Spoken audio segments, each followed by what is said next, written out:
कृषि मेला समापन समारोह जिसमें सीएम मनोहर लाल खट्टर बोल रहे हैं, क्या कुछ कह रहे सुनते हैं। हमारे विधायक श्री विनोद भ्याणा जी, विधायक श्री जोगराम स्याग जी, विधायक श्री लक्ष्मण नापा जी, चौधरी चरण सिंह ने हमारे कृषि और किसान कल्याण विभाग के प्रधान सचिव और महाराणा प्रताप बागवानी विश्वविद्यालय के वाइस चांसलर श्री विजेंद्र कुमार जी, अन्य सभी हमारे बीच में नरहरि बांगड़ जी भी बैठे हैं,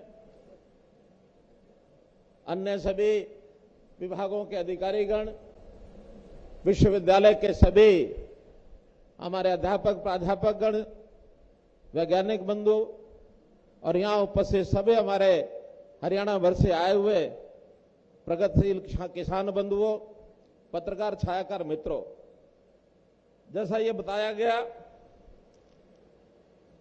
कि हर वर्ष जैसे कृषि मेला होता है, पशु मेला होता है, मेरा सौभाग्य है कि मुझे लगभग हर बार नहीं तो काफी जगह पर काफी बार आने का मौका मिला है। हरियाणा प्रदेश के किसानों का उत्साह देखकर वास्तव में जिस बात के लिए हरियाणा जाना जाता है कि हरियाणा कृषि प्रधान ये प्रदेश है, तो मुझे तो आभास होता है कि कृषि प्रधान की बजाय मैं इसको यदि कहूं कि ये किसान प्रधान प्रदेश है,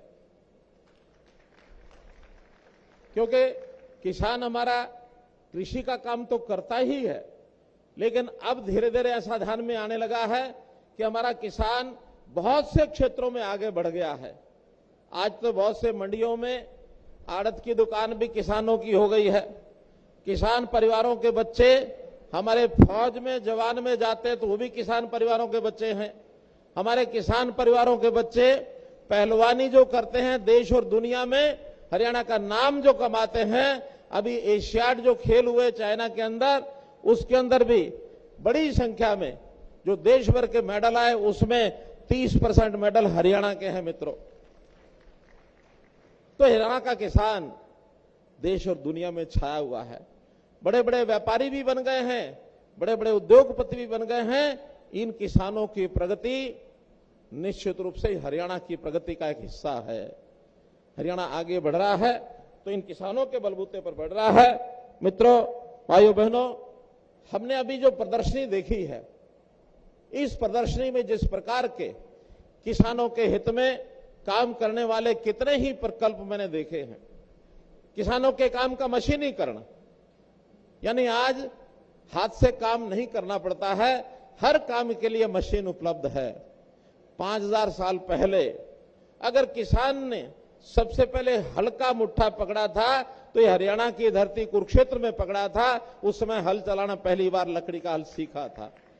लेकिन आज उस मशीनीकरण के माध्यम से किसान बिजाई भी अपना करता है, किसान कटाई भी करता है, किसान अपने अनाज की कढ़ाई भी करता है। हर प्रकार का मशीनीकरण, आधुनिकता और इसी प्रकार से विज्ञान की नई नई रिसर्च, जिस प्रकार का यहां हमने सारा देखा है, यानी जो फसलें कभी हरियाणा में हमने सुनी नहीं थी, देखी नहीं थी, उनका भी इस रिसर्च करके बीज का उत्पादन यहां किया जा रहा है। हमारे यूनिवर्सिटी के लोग वैज्ञानिक लगे हैं उसमें। मैं इसका बहुत बड़ा श्रेय हमारा हरियाणा कृषि विश्वविद्यालय इसको भी देता हूं, उनके वैज्ञानिकों को देता हूं। नई नई किस्म के बीज हैं और उसका जो उसकी मात्रा है पर्याप्त आगे बढ़ रही है। तो मित्रों, हमारा ये जो प्रगतिशील किसान है, कई बार मुझे किसानों से बात करने का अवसर मिलता है तो हरियाणा के किसान सामान्य छोटी जमीन वाले भी यानी नए नए तरीके से अपनी फसलों को उगाते हैं।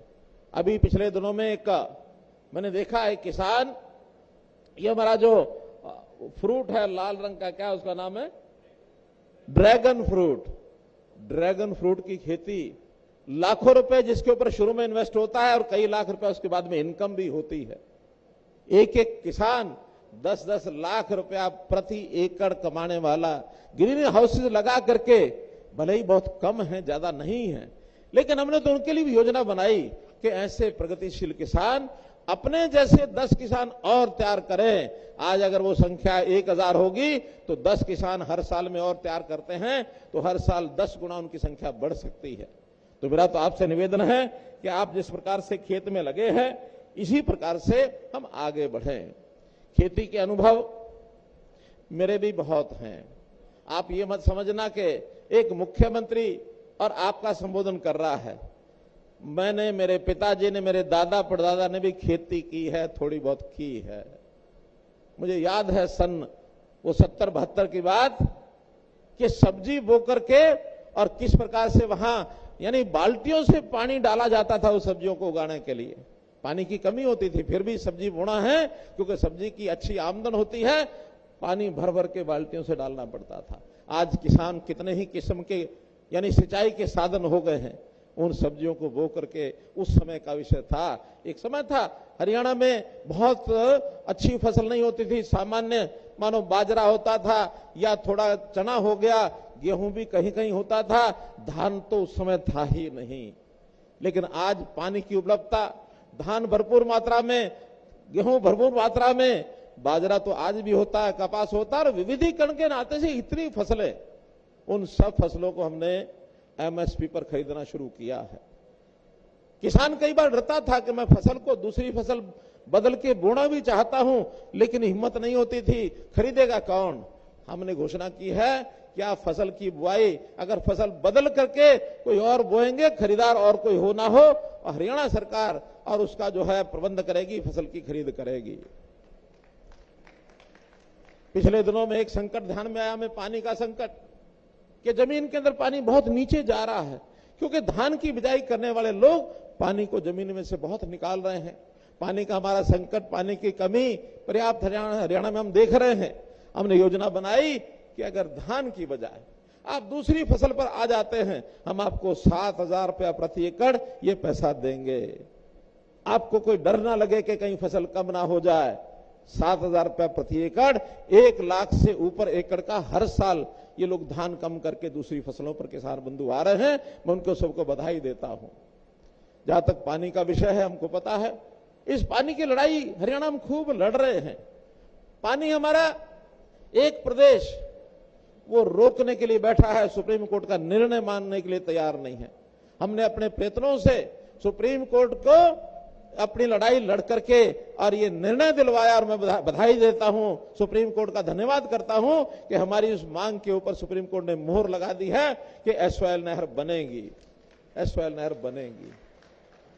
अब इस एसवाइएल के पानी को रोकने के लिए पंजाब हमेशा कुछ ना कुछ बोलता रहता है, और उसी तरफ उन्हीं का एक राजनीतिक भाई दिल्ली, वो कहते हैं कि हमें पानी और दो।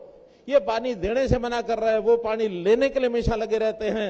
भाई ये हरियाणा की अपने पानी की जरूरत भी पूरा करने के लिए हमको ध्यान करना पड़ेगा कि नहीं करना पड़ेगा। तो भाई बहनों, ये जो दोगली राजनीति है, इस दोगली राजनीति को हम दोगले वाल को उसकी एक नहीं चलने देंगे। ये दोगले वाल, यहां अगर हरियाणा की जमीन पर बात करनी होगी तो पहले हमारे पानी का हिसाब देना होगा, तब आपके हरियाणा की धरती के ऊपर बात कर सकते, वरना बात नहीं कर सकते हैं। तो भाई बहनों, मैं तो आज आपसे इतना ही निवेदन करूंगा कि बहुत हमने प्रयोग किए हैं, फिर भी हमारा किसान यदि कोई सुझाव देता है, कोई नई उसकी आवश्यकता होती है, तो हमेशा तैयार हैं करने के लिए। चाहे किसान का भाव है, चाहे उसके फसल का नुकसान हो तो उसके मुआवजे की बात है, चाहे नए प्रकार के अनुसंधान करके बीज की बात, खाद की बात, कुछ भी करने के लिए, और हमको अगर आप कोई सुझाव देंगे तो हम निश्चित रूप से उसके ऊपर काम करेंगे। मेरा एक निवेदन आप लोगों से है कि हम लोग जो खेती करते हैं उसमें कई बार उसकी किस्म क्या होगी, उस फसल की किस प्रकार से गुणवत्ता होगी, इस पर उतने ज्यादा चिंता नहीं करते हैं। हम खाद का जो प्रयोग करते हैं, यूरिया है और उसके अंदर डीएपी या अन्य प्रकार के जो केमिकल खाद डालते हैं, उसके कारण से और हमारी जो फसल है उसकी क्वालिटी ये कमजोर होती है। उस कमजोर माने कई बार दूषित होती है। वो ऐसा अनाज मात्रा बढ़ जाती है, हम उसको अपनी आमदन का हिस्सा तो बनाते हैं, लेकिन कभी ये लगता है कि ये दूषित खाद कई बार जहर भी पैदा होता है, क्योंकि केमिकल जितने ज्यादा डालेंगे उतना इस खाद उस यानी अनाज से उपयोग करने वाला, उसको बीमारी होने का भी डर रहता है।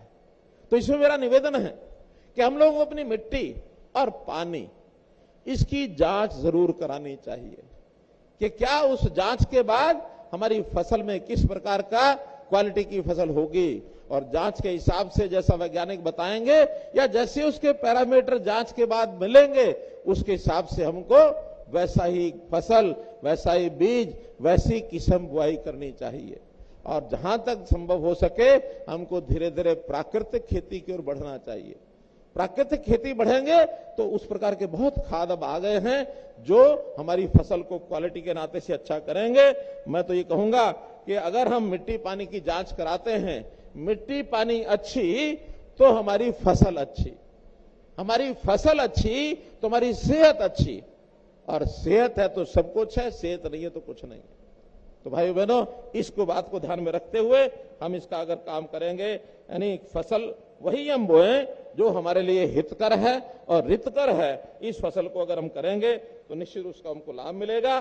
आज एक बात की जानकारी और दे करके मैं अपनी बात समाप्त करता हूं कि जैसे फसलों की कीमत ये पूरी सबको मिलनी चाहिए, किसी को घाटा नहीं होना चाहिए।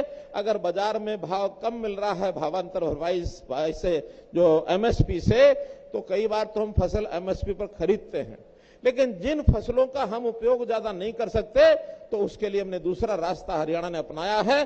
और हरियाणा एकमात्र प्रदेश है जो लगातार इतने वर्षों से उस पर चल रहा है, और वो योजना है हमारी भावांतर भरपाई योजना।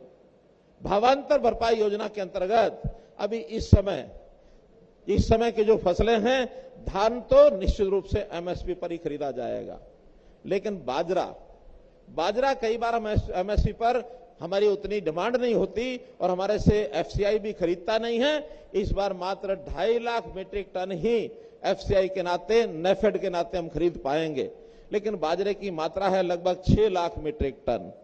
तो हमने विचार किया है कि पिछले 25 सितंबर से बाजार में हैफेड जो है वो बाजरे की खरीद कर रहा है। हैफेड ने 2200 रुपए खरीद अपनी शुरू की है। तो जिन लोगों से 2200 रुपए खरीदी है, उन सबको जो नहीं बेचेंगे उनको भी सबको एवरेज जैसे पिछली बार दिया था, उनको तो 300 रुपया प्रति क्विंटल 2500 पूरा करने के लिए भावांतर भरपाई दिया जाएगा। और अगर 25 के बाद हैफेड अथवा बाजार में और रेट पर जे फार्म 2200 से ज्यादा का है तो फिर 2500 रुपया, और जिस भाव में बिक्री हुई है वो जो गैप होगा वो भावांतर भरपाई में दिया जाएगा। अर्थात किसान को पूरा 2500 रुपया ही मिलेगा 25 तारीख के बाद का जो बाजरा खरीदा गया है उस पर।